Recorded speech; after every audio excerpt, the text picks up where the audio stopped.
പ്രിയപ്പെട്ടവരെ, ഞാനിപ്പോൾ നടക്കുന്നത് തഞ്ചാവൂരിലെ ബൃഹദീശ്വര ക്ഷേത്രത്തിൻ്റെ അരികിലെ വഴിയിലൂടെയാണ്. ഇവിടെ അടുത്താണ് ശിവഗംഗ പാർക്ക്. ആ കാഴ്ചകളിലേക്കാണ് യാത്ര. ഈ വീഡിയോ സ്കിപ്പ് ചെയ്യാതെ കാണണം. കാരണം ബൃഹദീശ്വര ക്ഷേത്രം കാണാൻ വരുന്നവർ ഈ പാർക്ക് കാണാതെയാണ് പോകുന്നത്. പോകാം നമുക്ക് പാർക്കിലെ വിശേഷങ്ങളിലേക്ക്. ഇന്നലെ തൃശ്ശിനാപ്പള്ളിയിൽ നിന്നും തഞ്ചാവൂർക്ക് വരുന്നതിനിടയിൽ നമ്മുടെ പ്രിയ താരം, തമിഴ് ജനതയുടെ കാണപ്പെട്ട സൂപ്പർ സ്റ്റാർ വിജയ് ഒരു സ്വീകരണത്തിന് വന്നിരുന്നു. ആ വിശേഷങ്ങൾ ഈ വീഡിയോയുടെ അവസാനം കൊടുക്കുന്നതാണ്. ഇതാണ് എൻട്രി സ്ഥലം. ടിക്കറ്റ് 30 രൂപയേ ഉള്ളൂ. തഞ്ചാവൂരിൻ്റെ ഹൃദയഭാഗത്ത്, അതായത് ബൃഹദീശ്വര ക്ഷേത്രത്തിൻ്റെ ഒരു സൈഡിലെ മതിൽക്കെട്ടിനിപ്പുറം ഈ ശിവഗംഗ പാർക്കാണുള്ളത്. 1871-72 കാലത്ത് തഞ്ചാവൂർ മുനിസിപ്പാലിറ്റി പീപ്പിൾസ് പാർക്ക് ആയി സ്ഥാപിച്ചു. ടൗണിൻ്റെ തിരക്കിൽ നിന്നും മാറി വളരെയേറെ സുഖം തരുന്ന പൂക്കളും മരങ്ങളും പ്രകൃതി സൗന്ദര്യം ഒത്തിണങ്ങിയ ഒരു സ്ഥലം. കുട്ടികൾക്ക് കളിക്കാനായി ധാരാളം ടൂൾസ്. വൈകുന്നേരങ്ങളിലാണ് കൂടുതലും ഇവിടെ ആളുകൾ കൂടുന്നത്. ഇവിടെ ധാരാളം പക്ഷികളുണ്ട്. അതാ ഒരു ആൺമയിൽ. ഇതൊന്നും വളർത്തുന്നതല്ല. അവൻ 4 ഭാഗവും ശ്രദ്ധിക്കുന്നു. കമ്പിവേലിക്കപ്പുറം റോഡാണ്. എന്നെ അവൻ കണ്ടു. മെല്ലെ രക്ഷപ്പെടാനുള്ള തിരക്കിലാണ്. ചിറകടിച്ച് റോഡിൻ്റെ അപ്പുറത്തേക്ക് അവൻ പറക്കുന്നു.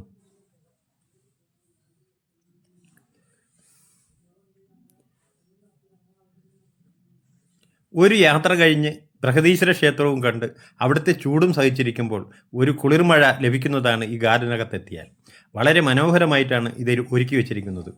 നോക്കൂ, കുട്ടികൾക്കാണെങ്കിൽ അവർക്ക് കളിക്കാൻ ധാരാളം സൗകര്യങ്ങളുണ്ട്.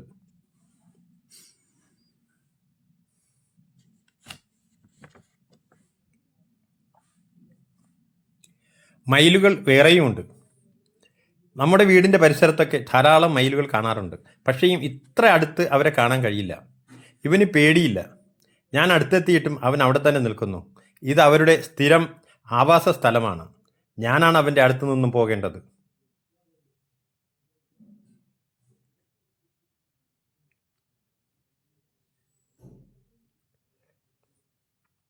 നല്ല പച്ചപ്പും തണുപ്പും വെട്ടിയൊതുക്കിയ ചെടികൾ.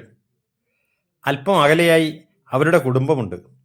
എൻ്റെ രൂപം കണ്ടതേയുള്ളൂ. ഓടാൻ തുടങ്ങി. പെൺമയിലാണ്. അതും പറന്നുപോയി. മനോഹരമായ നടപ്പാത. ഇരു സൈഡിലും അരമതിൽ പോലെ ചെടികൾ, തണൽ പന്തലൊലുക്കുന്ന വൻമരങ്ങൾ, അവയിൽ നിന്നും വരുന്ന ഓക്സിജൻ, അതും ശ്വസിച്ചുകൊണ്ട് ഇവിടെ നിൽക്കുന്നത് തന്നെ ഒരു സുഖമാണ്. ചരിത്രവും സംസ്കാരവും ഒന്നിച്ചു ചേരുന്ന മഹത്തായ നഗരം തഞ്ചാവൂർ. ഇവിടുത്തെ മനോഹരമായ വിശ്രമ കേന്ദ്രമാണ് ശിവഗംഗ പാർക്ക്. അതാ നോക്കൂ, ആ മതിൽക്കെട്ടിനപ്പുറം ലോക പ്രശസ്ത നിർമ്മിതി ബൃഹദീശ്വര ക്ഷേത്രം, അതിൻ്റെ വിമാനം, അതിനു മുകളിലെ വലിയ ഒറ്റക്കല്ലിൽ തീർത്ത 80 ടൺ ഭാരമുള്ള കുംഭം, പുല്ലുകൾ ആധുനിക രീതിയിൽ വെട്ടിയൊതുക്കുന്ന തൊഴിലാളികൾ. ഈ ചെടികളും മരങ്ങളും ദിവസവും നനയ്ക്കുന്നവയാണ്. അല്ലെങ്കിൽ ഈ തണുപ്പും പച്ചപ്പും നിലനിൽക്കില്ല. ഈ തണൽ മരങ്ങൾക്കിടയിലൂടെ ബൃഹദീശ്വര ക്ഷേത്രത്തിൻ്റെ കാഴ്ച ഗംഭീരമാണ്. നോക്കൂ, മരങ്ങളുടെ ഇടയിലൂടെ ആയിരക്കണക്കിന് വർഷത്തിന് മുമ്പ് നിർമ്മിച്ച നിർമ്മിതി തലയെടുപ്പോടെ നിൽക്കുന്നു. ഇത് കാണുമ്പോൾ പോയ തലമുറകളെ എങ്ങനെ നമുക്ക് ഓർക്കാതിരിക്കാൻ കഴിയും? ഇവിടെ ധാരാളം സഞ്ചാരികൾ വരുന്നൊരു സ്ഥലമാണ്. കാരണം ഇവിടെ ഫുഡ് കോർട്ട് ധാരാളമുണ്ട്. ഐസ്ക്രീമുകൾ നുണയാനും തഞ്ചാവൂരിൻ്റെ തനത് ഭക്ഷണം കഴിക്കാനും സൗകര്യമുണ്ട്. ഞാനൊരു ഭക്ഷണപ്രിയനാണ്. പക്ഷേ പുറത്തു പോകുമ്പോൾ ഞാൻ അവിടുത്തെ ഭക്ഷണങ്ങൾ കൂടുതലും കഴിക്കാറില്ല. എനിക്കത് ഇഷ്ടപ്പെടാറുമില്ല. ഇവിടെ ഒരു കൃത്രിമ കുളം നിർമ്മിച്ചിട്ടുണ്ട്. പക്ഷേ ജലമില്ല. പ്രതിമകളും മത്സ്യകന്യകയും കടലിൻ്റെ നീലിമയും മനോഹരമാണ്. പക്ഷേ ജലമില്ലാത്തതൊരു കുറവായി തോന്നുന്നില്ല. ഗാർഡൻ വളരെ സൂക്ഷ്മതയോടെ പരിപാലിക്കുന്നു. അതാണ് ഇവിടുത്തെ പ്രത്യേകത. നഗരത്തിലെ തിരക്കിൽ നിന്നും വിശ്രമിക്കാൻ പറ്റിയ ഒരു സ്ഥലം. വലിയ ആകർഷണങ്ങളൊന്നുമില്ലെങ്കിലും ഇവിടുത്തെ പച്ചപ്പും ശാന്തതയും ആളുകളെ എത്തിക്കുന്നു. യാത്ര കഴിഞ്ഞു വന്ന എനിക്ക് ഇതൊരാശ്വാസമായി തോന്നുന്നു. കുട്ടികൾക്ക് കളിക്കാൻ ഇവിടെ ധാരാളം ടൂൾസ് ഉണ്ട്. രാവിലെ ഇവിടം വൃത്തിയാക്കുന്ന തൊഴിലാളികൾ. അങ്ങ് ദൂരെ ബൃഹദീശ്വര ക്ഷേത്രത്തിൻ്റെ വിമാനം നീലാകാശത്തിൻ്റെ ചുവട്ടിൽ വെള്ളമേഘങ്ങളെ ഉമ്മവയ്ക്കുന്നു.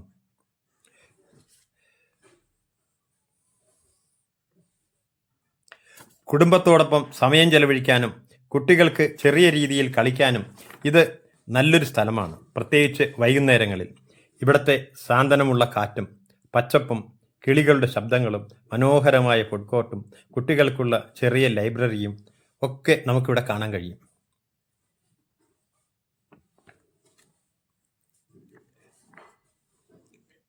ഈ മരത്തിന് 100 കൊല്ലത്തിന് മേലെ പഴക്കമുള്ളതാണ്. ഇതിൻ്റെ ചുവട്ടിലെ ഒരു കരടിയുടെ പ്രതിമ മനോഹരമാണ്.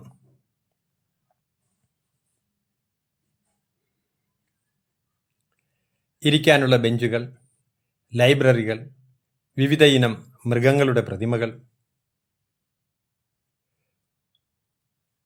ഒക്കെ രസമുള്ള കാഴ്ചകളാണ്. ചരിത്രവും ശാന്തതയും അടുത്തടുത്ത് കാണാനുള്ള ഒരിടം. അതാണ് ശിവഗംഗ പാർക്ക്.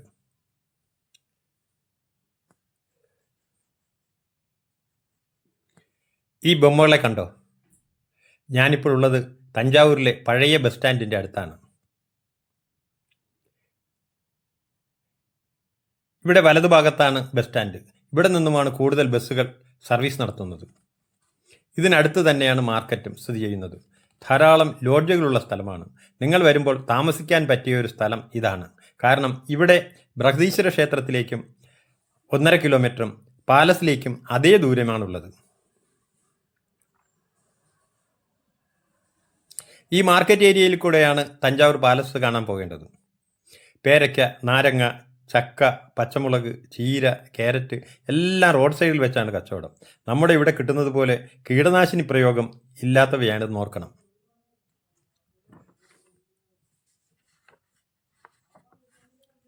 ലൈറ്റിൻ്റെ വർണ്ണപ്രഭയിൽ റോഡിന് ഇരു സൈഡിലെയും കടകൾ തിളങ്ങുകയാണ്.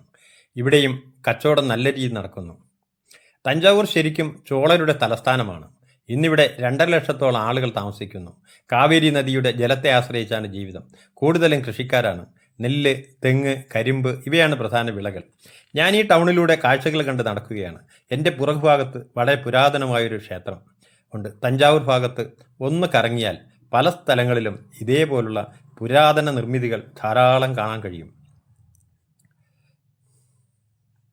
നൂറ്റാണ്ടുകൾ പഴക്കമുള്ള നിർമ്മിതി, ആരെയും ആകർഷിക്കുന്ന നിർമ്മാണം. പക്ഷേ ഇന്ന് ജീർണിച്ച് നശിക്കുന്ന രീതിയിലാണ്. ഇത് ചോളകാലത്തെ നായ്ക്കർ കാലത്തോ നിർമ്മിച്ചതാവാം. ആ സമയത്ത് ഇവിടം സജീവമായിരുന്നു എന്നതിൻ്റെ തെളിവാണല്ലോ ഇത്.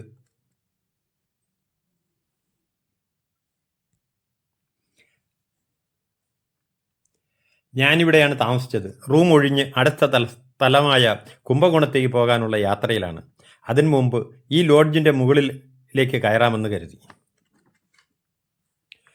ലോഡ്ജിൻ്റെ മുകളിൽ നിന്നാൽ നമുക്ക് തഞ്ചാവൂരിൻ്റെ കുറേ ഭാഗങ്ങൾ ഒറ്റ ഫ്രെയിമിൽ കാണാൻ കഴിയും. അങ്ങ് ദൂരെ നോക്കൂ, ലോകപ്രശസ്തമായ ബൃഹദീശ്വര ക്ഷേത്രത്തിൻ്റെ കുംഭം, പിന്നെ ഓൾഡ് ബസ് സ്റ്റാൻഡ്, തീപ്പെട്ടികൾ അടുക്കിയ പോലെ കോൺക്രീറ്റ് വനം, പിന്നെ ഇങ്ങേയറ്റം തഞ്ചാവൂർ പാലസ്. അവിടെ ഉള്ള ടവർ, അതിലിരുന്ന് നോക്കിയാൽ ഈ തഞ്ചാവൂർ നഗരം മുഴുവൻ കാണാൻ കഴിയും. പ്രിയപ്പെട്ടവരെ, എൻ്റെ ഈ വീഡിയോ ഇവിടെ അവസാനിക്കുന്നു. ഇഷ്ടമായ ലൈക്ക് ചെയ്യാനും ഷെയർ ചെയ്യാനും സബ്സ്ക്രൈബ് ചെയ്യാനും മറക്കരുത്. അവസാനമായി സൂപ്പർ സ്റ്റാർ വിജയ് പോകുന്നത് കാണാം. ഇദ്ദേഹമാണോ തമിഴ് ജനതയുടെ പുതിയ അവതാരം?